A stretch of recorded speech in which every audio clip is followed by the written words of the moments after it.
ശബരിമല നെയ്യ് ക്രമക്കേട് കേസിൽ മിൽമയിൽ പരിശോധന നടത്തിയ സൈറ്റി പത്തനംതിട്ട ഡയറിയിൽ അന്വേഷണ സംഘം പരിശോധന നടത്തുകയും രേഖകൾ പിടിച്ചെടുക്കുകയും ചെയ്തു. തട്ടിപ്പിൽ മിൽമ ദേവസ്വം ബോർഡ് ഉദ്യോഗസ്ഥർക്ക് പങ്കുണ്ടെന്നാണ് കണ്ടെത്തൽ. പമ്പയിൽ പുതിയ സ്റ്റോർ തുടങ്ങാനും ദേവസ്വം ബോർഡ് തീരുമാനിച്ചിട്ടുണ്ട്. ശബരിമല നെയ്ക്രമക്കേടിൽ തട്ടിപ്പിന്റെ വ്യാപ്തി വലുതാണെന്നാണ് SITയുടെ കണ്ടെത്തൽ.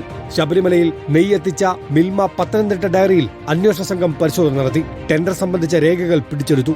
മിൽമ മാർക്കറ്റിംഗ് മാനേജറിൽ നിന്നും മറ്റുദ്യോഗസ്ഥരിൽ നിന്നും മൊഴിയെടുത്തു. തട്ടിപ്പിൽ മിൽമ ദേവസ്വം ബോർഡ് ഉദ്യോഗസ്ഥർക്ക് പങ്കുണ്ടെന്നാണ് കണ്ടെത്തൽ. 1.5 ലക്ഷം ലിറ്റർ നെയ്യ് സന്നിധാനത്തെത്തിച്ചിട്ടും അതിന്റെ 25% പോലും ഉപയോഗിച്ചില്ല.